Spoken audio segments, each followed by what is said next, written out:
I have a GPS tracker on our car, okay? You can go look for yourself. You don't fucking get it. We have a connection. I'm the only person that you can be real with. Me, that's it. If you don't believe me, you can go out to Ann Arbor and speak for yourself. Find out who Devon really was. I know that she's alive. You get to what's right in front of you, can you? Right in front of your fucking eyes. This is why you'll never find Devon.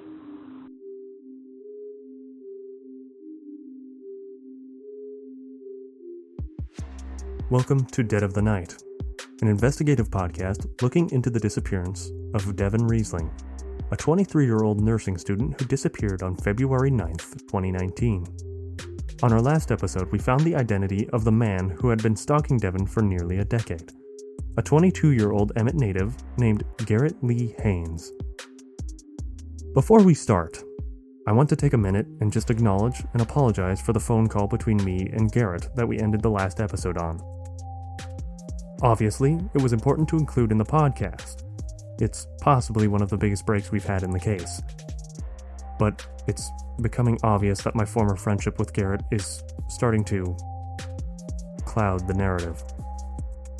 I'm going to try my best to keep my personal life out of this podcast, keep things focused on finding Devon, but I have to admit that things are starting to get a bit messy.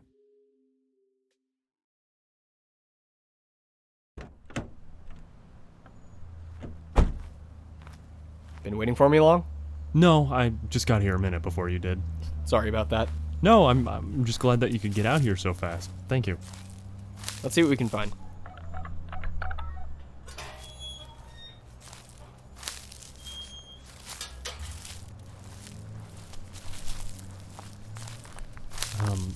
See anything? Not yet.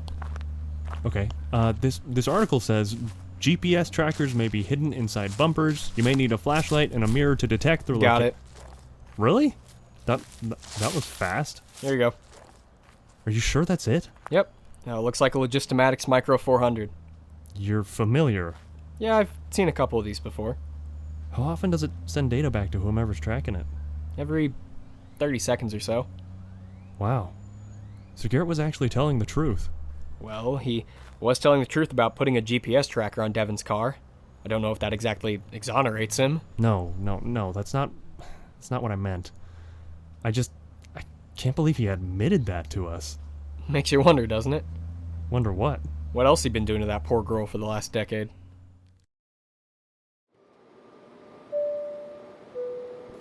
And ladies and gentlemen, it's our pleasure to welcome you to Detroit, where the correct local time is 2:25. Please remain seated with your seatbelts fastened and your carry-on items stowed until the aircraft is parked at the gate and the captain has turned off the seatbelt sign.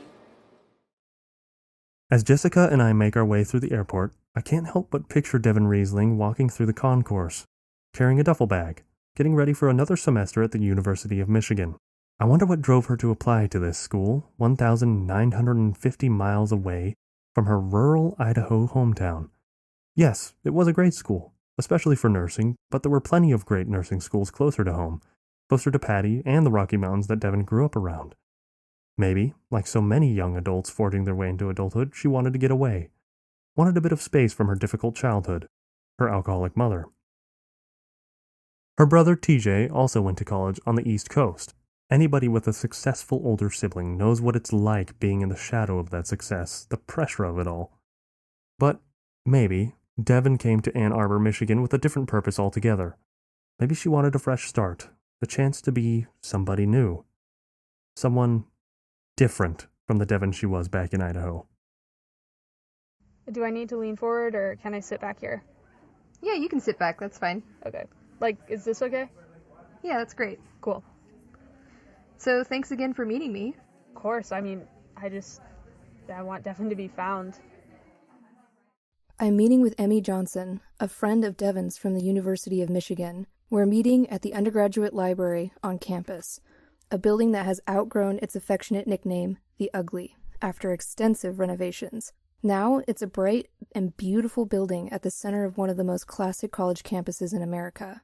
The library is one of many brick buildings that expand in every direction from the diag, the open area of lawns and crisscrossing sidewalks at the center of campus where students gather to study on the grass, set up slack lines, and toss a frisbee around.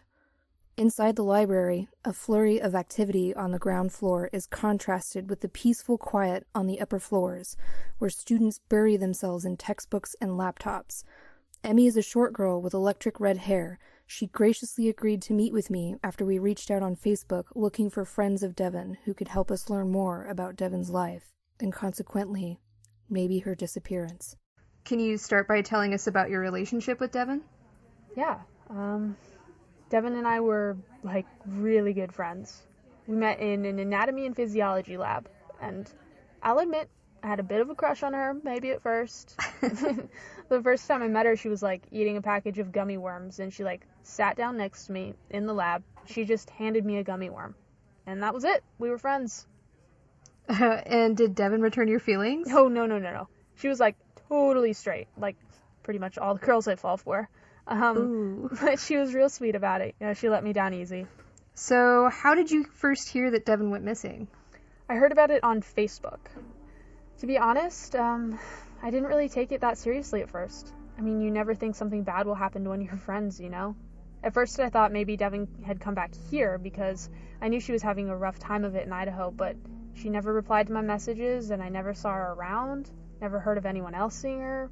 And then when they found her car, it was pretty obvious at that point that she hadn't left willingly.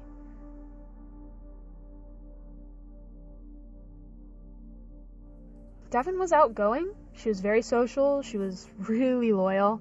I mean, she'd do anything for her friends. She was crazy smart. She was one of the students who could stay up all weekend partying and show up to class on Monday morning with a coffee and still get an A on that test. So I kind of hated her for that, but I mean, that's a special kind of talent. Wait, so you're saying that Devon partied? Oh yeah, definitely. Did she drink? I mean, sure. Drinking, drugs. I mean, you didn't know that about her? I mean, I never knew Devon myself, but her doing drugs doesn't really fit with the picture I had been getting of her. Yeah, valedictorian, devoted daughter, nursing student. I mean, yeah, that's all true. I'm just saying the girl liked to get messed up. So, what kind of substances are we talking about? Pills, a bunch of us did ecstasy once at Springfest. I think I've seen her do coke a couple times. Nothing serious, but, I mean, it definitely was something she liked to do. Do you know what she liked doing the most? Yeah, I mean, mostly drinking and pills. Oxy, codeine, whatever was around. Do you think that's something she might have had a problem with? What, like an addiction? No, not at all. I mean, it wasn't that serious. It's college.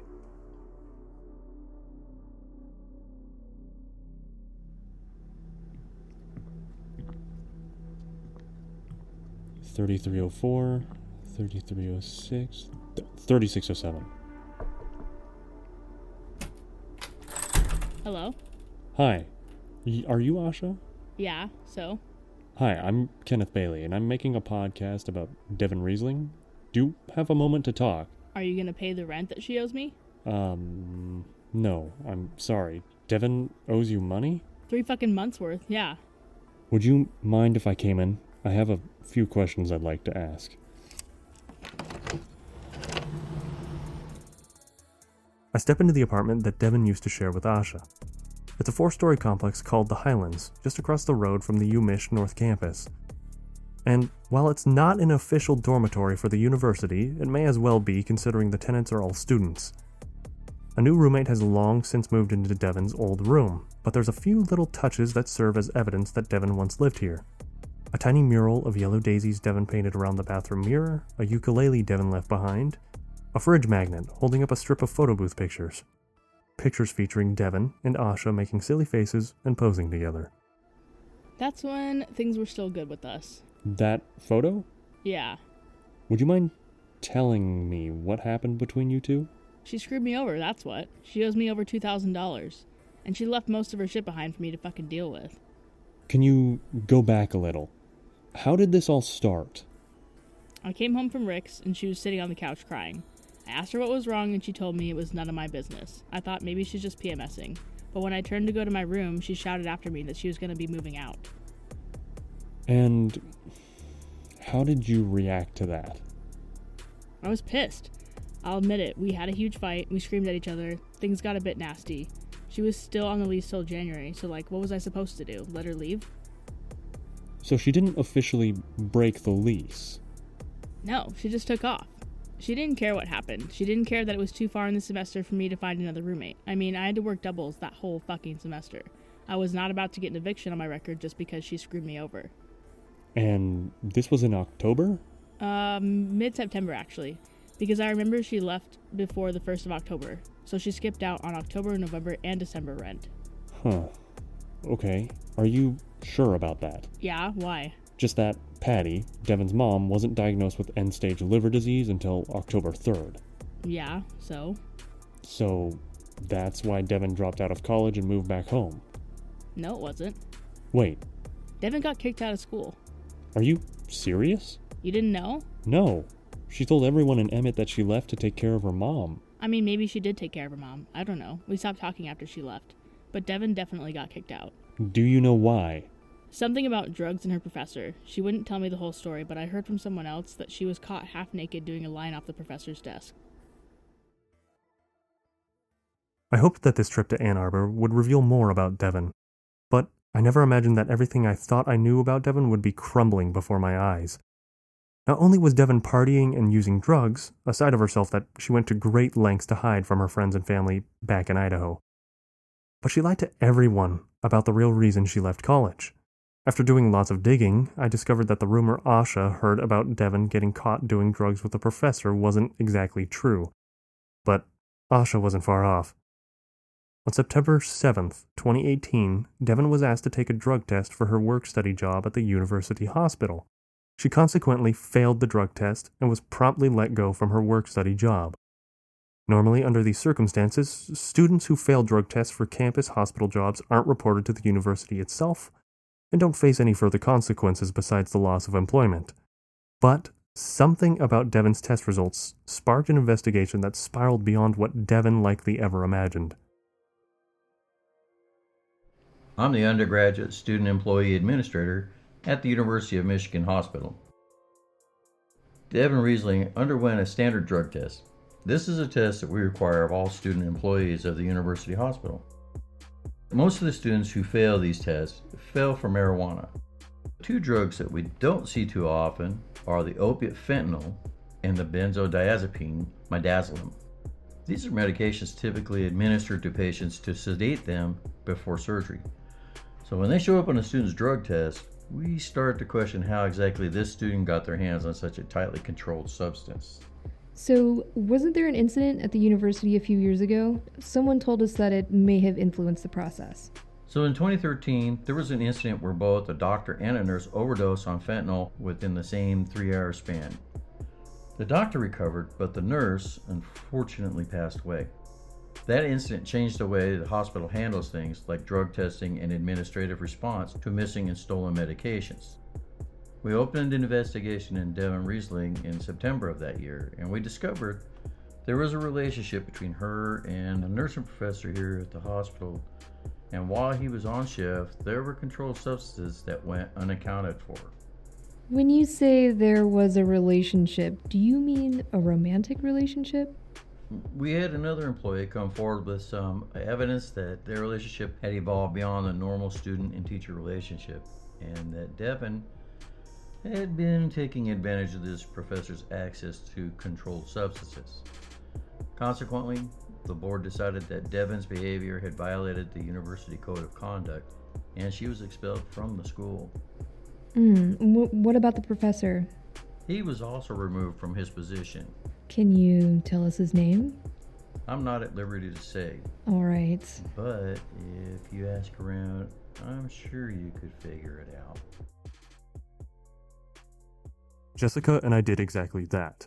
And it seemed that a couple of Devon's classmates had heard similar rumors as the one reported to us by Asha.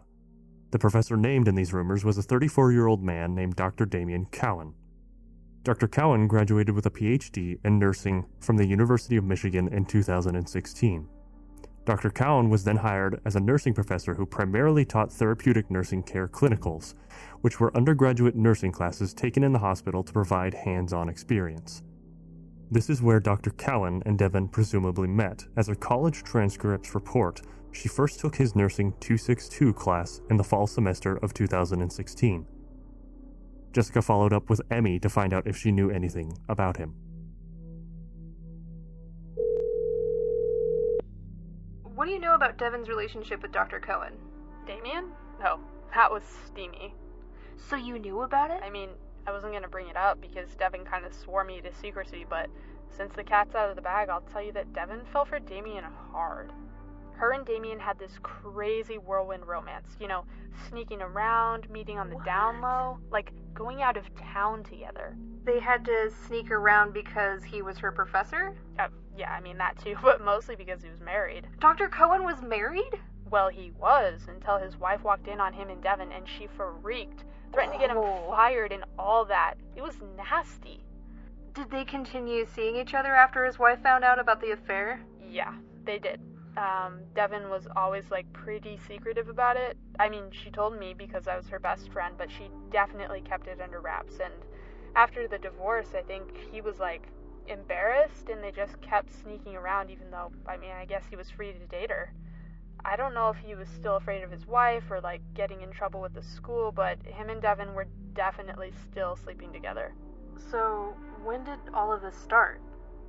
I think, pretty much as soon as they first met, which was Devon's second year of college, I think. And they were seeing each other for how long? Right up until Devon left town, so about 2 years. How did things end between them? Oh, Damien, ghosted her. Really? Yeah, it was bad. Devon was an absolute fucking mess. Even after she got kicked out of school, she was gonna stay in Ann Arbor to be with him, but he, refused to talk to her. I guess he was super pissed about getting fired. This girl destroyed his life, Ruined his marriage, got him fired from his job. At one point, the hospital was gonna, file charges against him, but I honestly don't know if they ever did. She loved him, but I don't really blame him for hating her. Devon was a homewrecker. Have you heard from him, or anything about him since? No, I haven't heard anything.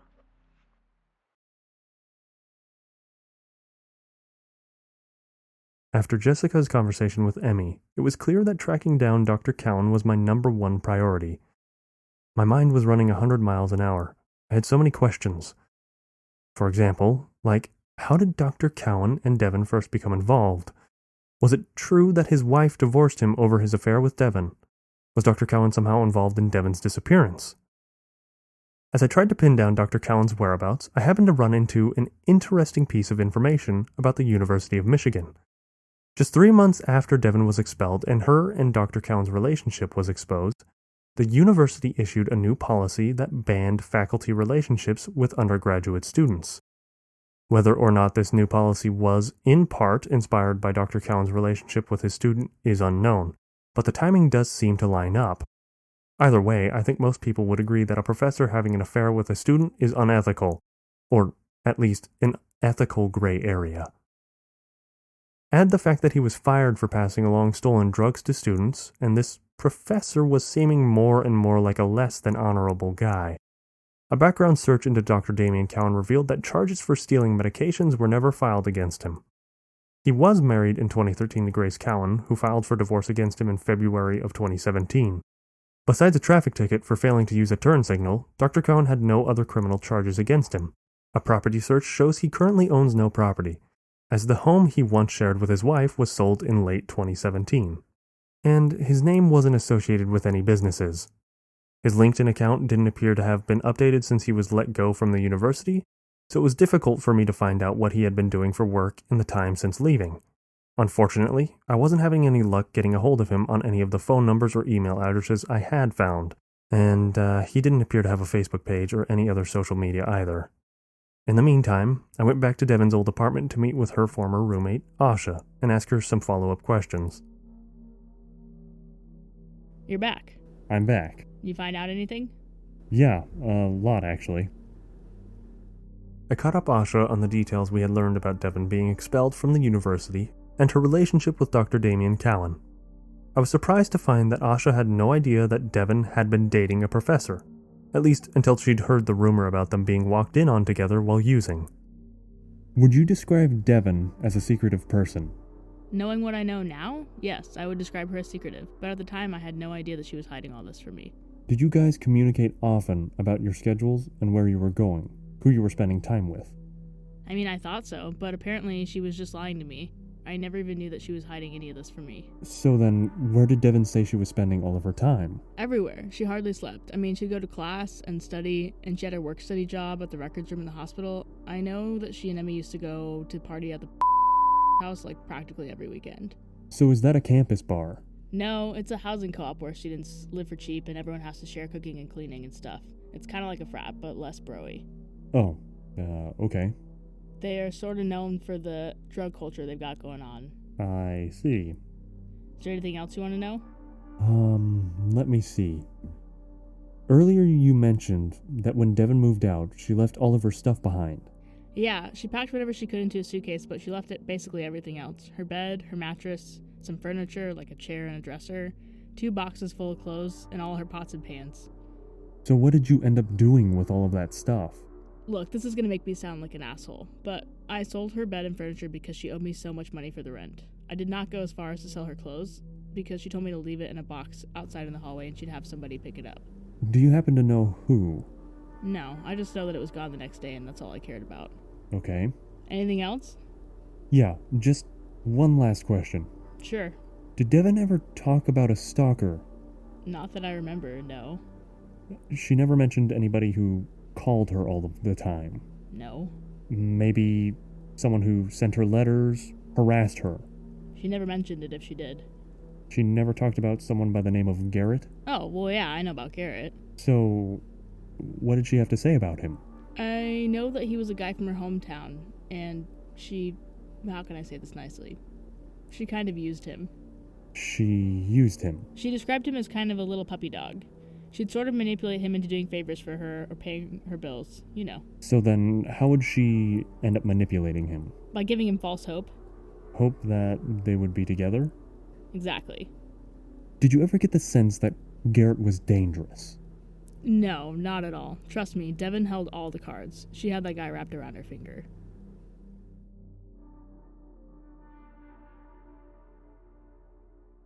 Our time in Ann Arbor was starting to run out.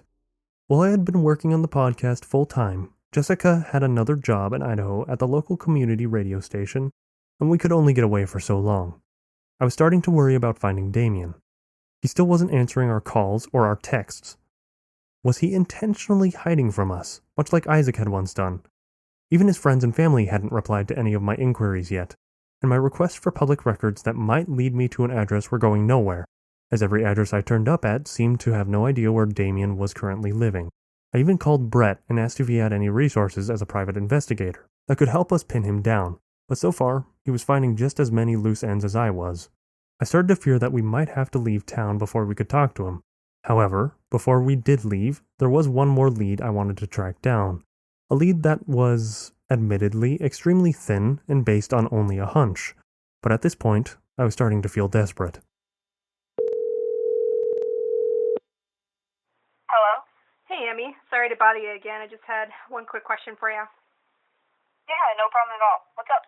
So, Asha mentioned that when Devon left town, she left a couple of boxes of Devon's clothes outside of their apartment in the hallway for a friend to pick up and presumably ship or deliver to Devon at some point. Was that you? What, me who picked up the boxes? No, wasn't me. Have you tried Finn or Shane or the other boys? No, I was actually going to head over to that house. Yeah, might have been them. I don't know. All right, thank you so much, Emmy. Yeah, no problem. The next stop was the housing co-op that both Asha and Emmy mentioned. If you're wondering why I've beeped out the name, it's because after my meeting at the house, they asked me to protect their tenants' privacy by changing the name. So, I'm going to call this co-op Porch House because of the distinctive front porch. Porch House is one of 16 inter-cooperative council houses in Ann Arbor. These were houses where students could rent a room and contribute funds to a socialized meal budget with meals curated by a trained chef. Each tenant has a 3-hour shift each week for cleaning or cooking for the house. And since the food is typically quite good, the houses often accept outside students, called boarders, who don't live in the house but pay a monthly fee to have meals with the rest of the residents. According to Porch House records, Devon and her friend Emmy were boarders during her freshman and sophomore year, eating dinner there 5 days a week and forming close friendships with the other tenants and boarders. The house is known for its parties, which sometimes get out of control, as well as their house shows and bi-weekly open mics. Jessica and I arrive at the house, a blue 3-story home just a 5-minute walk from the Diag, and wave to the students sitting on the porch. I can see how Devon would fit in here. Everyone is social and friendly and outgoing. It feels like a family. Kenneth? That's me. Kenneth, what's up, man? How you doing? I'm alright. Are you Shane? I am. And you're the guy who's gonna make Devon famous, huh? I mean, I guess so. Come in. As I talk to Shane, a variety of people of every race and gender expression walk through the common area. They stop for a moment and tell me how much they love Devon, how much they miss her, and how they hope she is found safe. There's definitely a community spirit in the house, a bond that unites the tenants in deep friendship. But some of the stories the tenants tell me, the parties and rowdy house shows, rampant drug use that led to the house almost getting shut down by the ICC, it almost feels like underneath the communal exterior is perhaps a darker side, a place where Devon first started using drugs and binge drinking. Something that I'm fairly confident she was not at all involved in her hometown. So, was Devon open with her friends about the fact that she was dating her professor? She definitely wasn't open with it, but a couple of us, me and Emmy, we knew. At the time, the policy was that faculty could have a relationship with a student if they went to administration and filled out some forms saying they weren't going to sue or whatever. But the problem was that Damien's wife was also working at the university. She did? Yeah, she wasn't a professor. She was an administrator or some shit. So obviously they couldn't go about their relationship the legit way, and they had to keep it on the low. Besides the fact that they were having an affair, did you see anything about the relationship that was concerning to you? What do you mean? Like, do you think that Damien was abusive in any way? No, I don't think so. Devon wasn't the kind of girl who would tolerate that shit. I think she would tell me if he ever tried anything. Do you think they were good together? I think they were definitely in love, but I don't know if I'd say they were good together. Devon, she was a force of destruction in Damien's life. She sort of sent his life through a tailspin. So then, do you think he harbored any anger at her for that? Who wouldn't be mad? But you don't have an affair with a student for 2 years and not expect there to be some fallout. Yeah, that's true. Do you think that Damien has anything to do with Devon's disappearance then? That's, I don't know, dude. That's hard to say. I never knew the guy well, but I can say he definitely didn't seem like he would ever hurt Devon. One last question, if you don't mind. Yeah, sure. Asha mentioned that someone picked up a couple of boxes of Devon's things after she moved out. Was that you, or was that possibly someone else at the co-op? Wasn't me, but I'll find out if it was somebody else and get back to you. Okay. Thank you. Yeah, of course. And, might I say, thank you for meeting with me. Anytime. Seeing where Devon spent so much of her time while in college was certainly illuminating. Perhaps more enlightening, however, was the fact that Dr. Cowan's ex-wife was also a faculty member at the University of Michigan. I had already tried several times to get in contact with her, to no avail. But if she had an office on campus, maybe I could try to approach her in person. I only had half an hour before I had to head back to the airport and make my way back to Idaho. But it was worth a shot.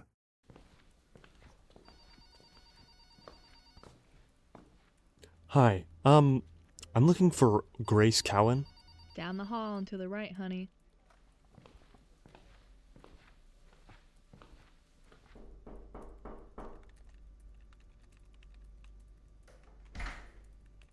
Office hours start at 4. Oh, I'm actually not here for office hours. Are you Grace Cowan? Not anymore. I'm back to my maiden name. Cooper? Oh, okay. Sorry. I was wondering if you had a minute to talk? About what? About Damien Cowan. Absolutely not. I'm making a podcast about Devon Riesling and... I have nothing to say about that girl. I just need to get a hold of Damien and ask him a few questions. I'm gonna have to ask you to leave my office. I just need a contact number or an email for Damien Cowan. Look, you're not gonna be able to get a hold of him. What do you mean? I have no idea where he is. He won't reply to emails, phone calls, nothing. Devon is missing too. Don't you understand? It's all connected. I don't care. Now get out of my office.